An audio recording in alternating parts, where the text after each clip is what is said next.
All right, here we go. The Ford Pace truck in the infield. Hudson O'Neal on the pole. Greg Satterley on the outside. The 47th World 100 is underway. For $50,000 to win, the 17-year-old Hudson O'Neal grabbed lead on the inside of the turn number 2.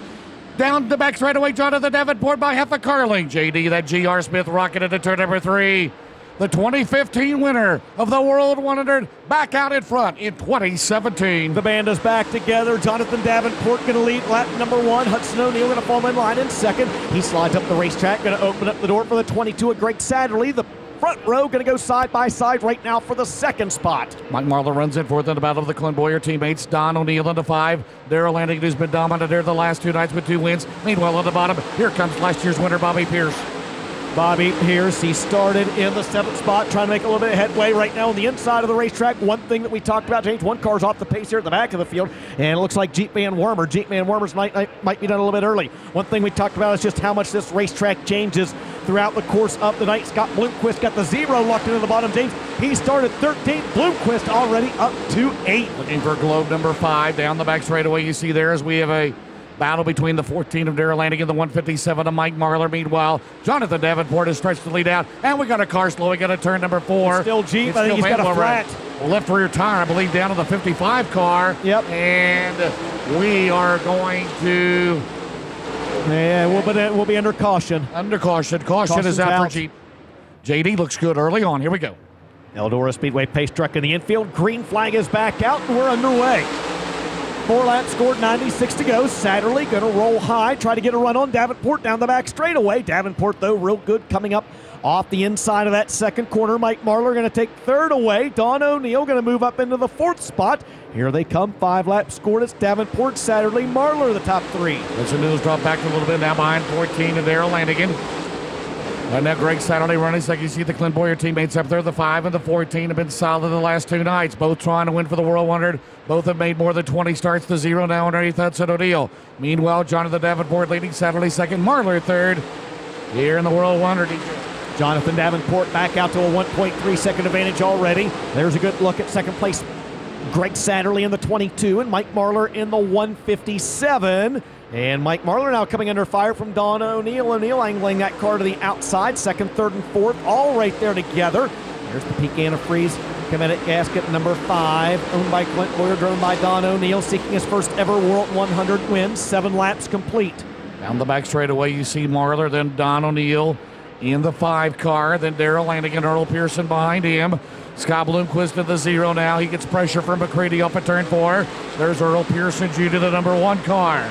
The winner here in 06. And JD looking good as he is pulled away. Jonathan Davenport rolling away from the field. Almost a straightaway lead over Greg Satterley, Dustin. It was 2.3 seconds the last time by. This time by, it's 2.8 seconds as Jonathan Davenport 0.5 of a second faster right now than anybody else on the racetrack. But Chris Simpson started back in 27th.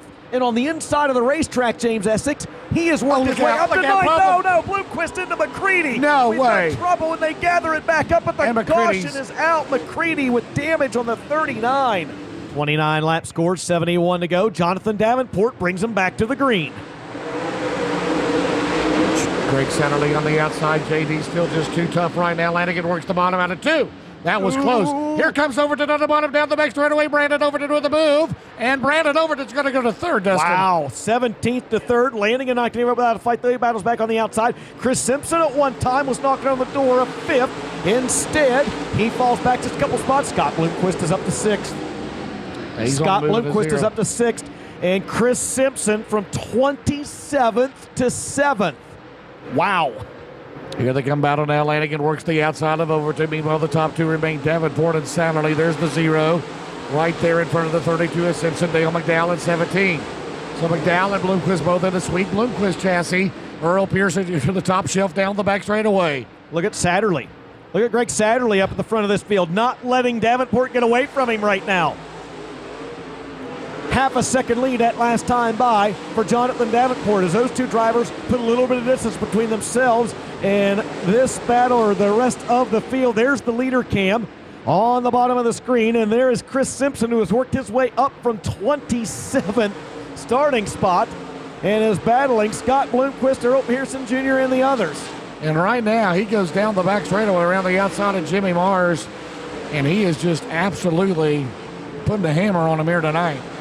And just when you thought that Brandon Overton was closing that gap on Greg Sadley able to maneuver through the back of the field a little bit better and puts a little more of a gap between himself and Overton. It's important to stay in that second spot. Obviously, if something happened to that 49 car, the driver in second place would be in the catbird seat then. But right now, nothing is slowing down Jonathan Davenport. He's maintained here in lap traffic. He got out to about 2.3 seconds. And he's not losing any ground to Satterley, but he's also not exactly pulling away from him anymore either. He's kind of plateaued off right there again at about anywhere from 2 to 2.3 seconds as we close in on the halfway point of the 47th Annual World 100. Davenport running very, very strong. Again, just a 2.3 second advantage, so it's gotten to a certain point, and he's not pulling away, but he's not losing any ground on Satterley as well. Satterley still a couple seconds ahead of third place Brandon Overton. Overton, though, starting to see the proverbial rear view mirror, getting closed in on Darrell Lanigan in 14 and Mike Marlar in 157. And now Scott Bloomquist looking down to the inside of Mike Marlar about over that fifth spot, just behind the 14 of Darrell Lanigan. Marlar was able to hold him at bay that last time by, but Bloomquist was able to get a run on him going through the corners. Long green flag, stretch of racing gears. Yeah. He's gotten around pulls into Red O'Neill. O'Neill to get some experience. I would just settle in and ride right behind JD there. We got a car slowing at turn number 4. This may bring out a caution. It's Bobby Pierce. Bobby Pierce slowing at turn 4. Down the main straightaway. His hands out the window, and I believe that he's got a flat tire, and the caution flag will have to fly.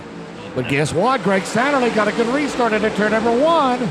Satterley on the outside for the lead. Oh, and JD closed slides off. over. Brandon Overton on the bottom, Overton down the back straightaway. Brandon Overton to go to second. Here comes Lanigan. I said it's go time. It may be for those two. 116 to 14. Boy, Satterley had to tap that brake, and he has lost so much momentum right there. Overton from 17th up to second. But now Satterley going to try to work back by him on the inside of the racetrack, wheel to wheel for the bridesmaid honors off turn 2. Lanigan starting to get it going as well. Now Darrell on the bottom of Satterley as they go side by side at 3. He'll split him, want to move Lanigan. Oh, my. Up on the outside, hang on. Darrell down the base straightaway. Satterley gets him back.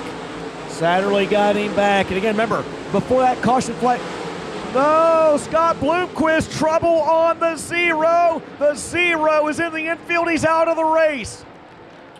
Wow, Bloomquist out of the race. Oh, my. In the 0. Unbelievable now. Business is picking up from JD with the lead down the back straightaway on a turn number 2. By 3.3 seconds, so I don't know that we have much to worry about yet, but Overton's starting to chop away at it just a little bit. And again, it's Davenport closing in on the back of the pack.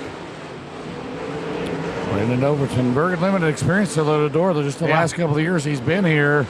Satterley in third, Marlar fourth, McDowell still runs in fifth. JD out of turn number 2. Now picking up back to the field, Scott James in the 83 car. First World 100 he has made in 6 years for the Silver Shark.